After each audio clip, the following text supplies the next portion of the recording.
latest update sa kaso ng flight attendant na si Christine De Sera. Finally ay dumating na ang inaabangan ng mga netizens at sumusubaybay sa kaso na drug test result ng ilan sa mga kasamang kaibigan ni Christine De Sera sa room 2209.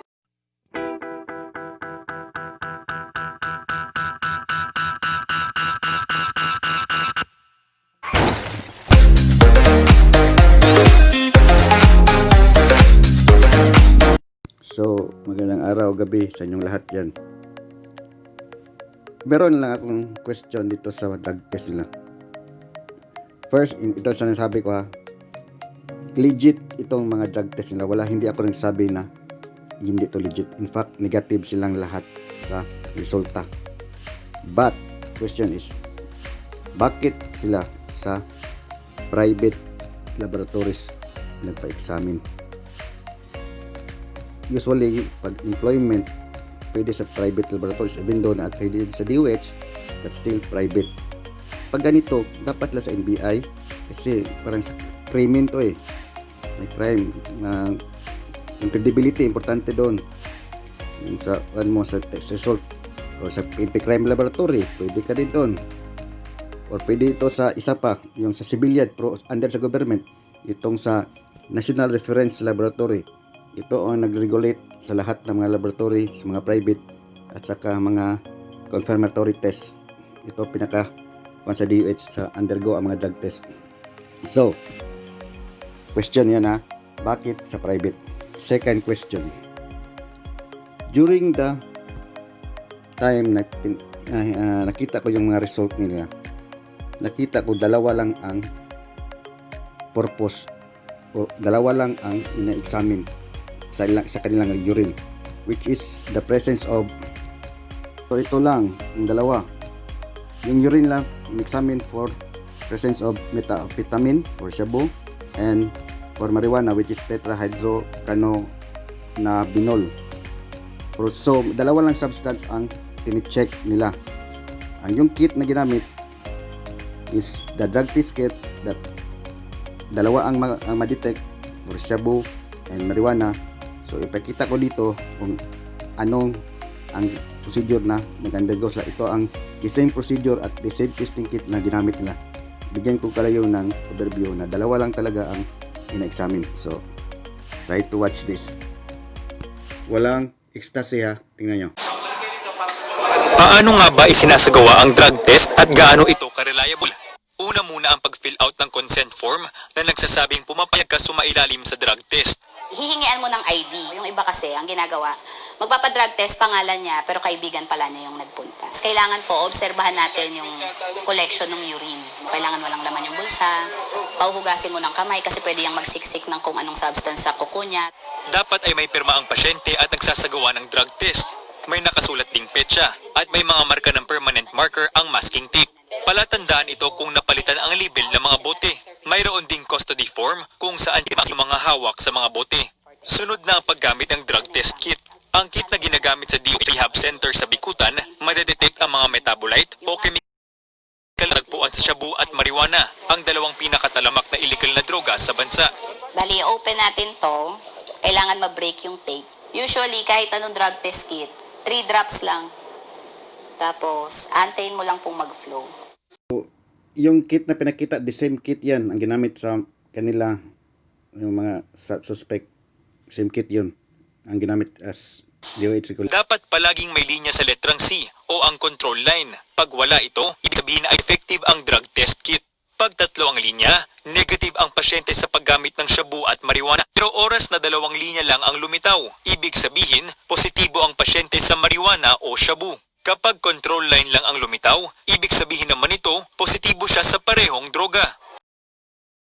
So, yung nakita na video, the same kit ang ginamit kasi yan ang sa DOH eh. Yan ang approved.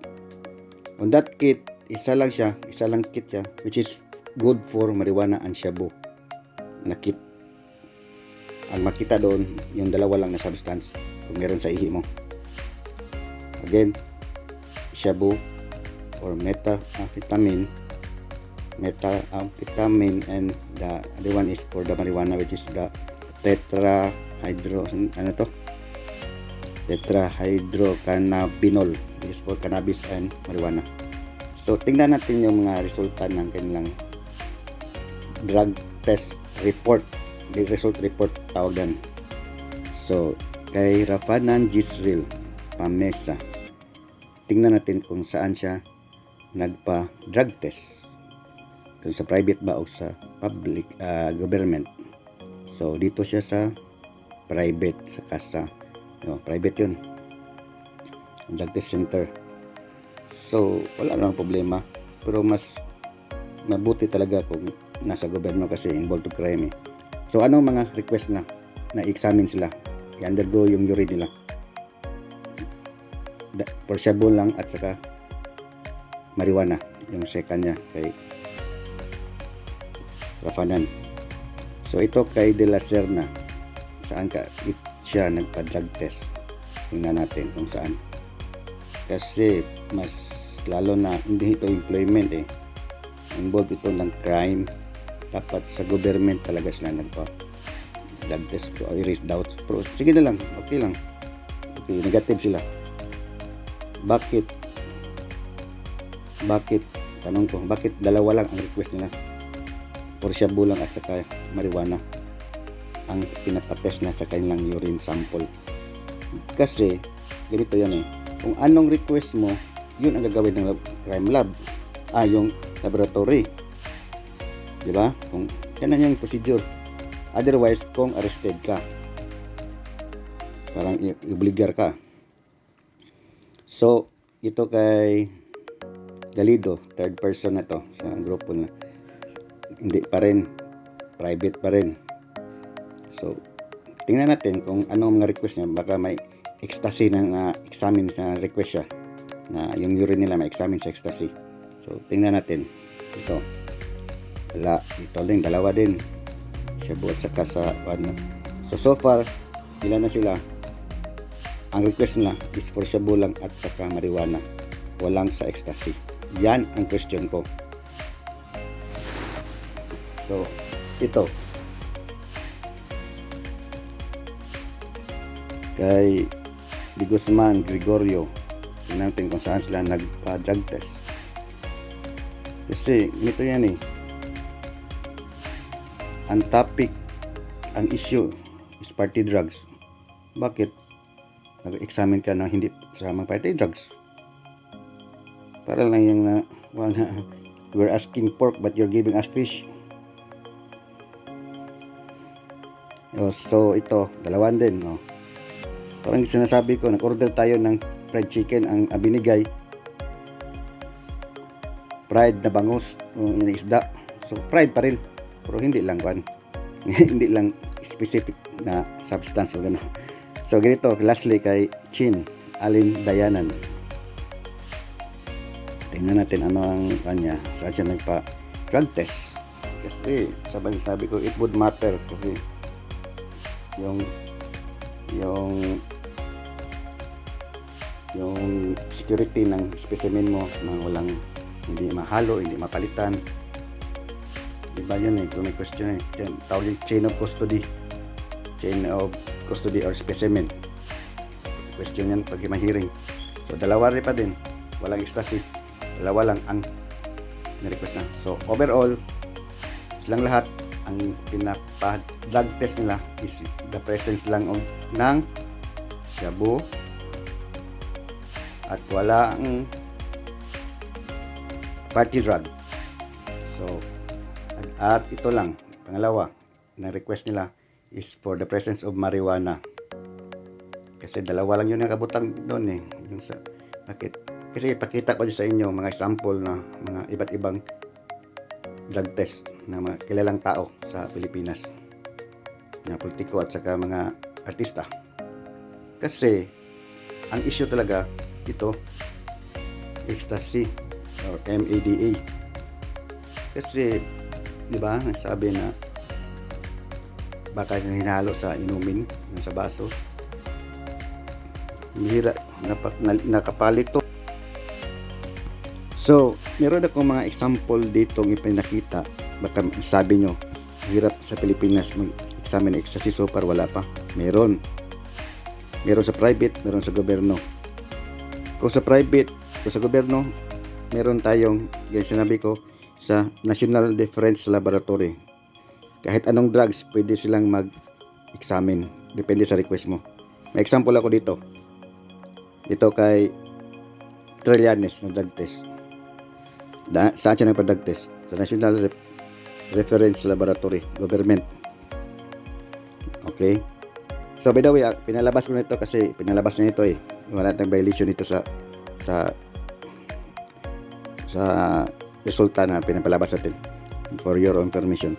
So ito, ano may pina-examine niya? Pwede cocaine, ecstasy, methamphetamine, morphine. Bakit hindi kanila walang ganito? Ito pa kay Senator Soto, same thing. Laboratory, government. Yan ang mga examine niya. O ito, bakit? Pwede man lagi. Pwede pala. Bakit hindi nagawa? Yan lang ang question ko. Ito, hindi to, civilian to. Yung government. Dati itong artista. Pinatakpan ko lang. Babae ito. Anong resulta niya? Private high precision diagnostic. Pwede pala sa private. So, bakit wala silang lusot? So, tingnan nyo, ano ang mga pina-examine niya? Napakarami, depende sa iyo anong request mo. So, walang silang rason kung bakit inaiwasan nilang ang ecstasy at ito lang ang pina-examine nila. Itong dalawa na drugs, ito at saka itong marijuana. Walang silang pinakita na request for examination or for ecstasy. Kasi the same thing din to, sa urine din ito ang ecstasy. Everything is urine. Otherwise, buhok. Pero sa tingin ko, hindi sa Pilipinas, hindi pa yan hindi pa yan na-use. Wala pang siguro mga laboratory. So, ito lang tayo sa natin. Simple lang ito. So, makita nyo, yung kay Trillanes, kay Soto, saka yung isang artista, pwede pala mag-request lagi ecstasy.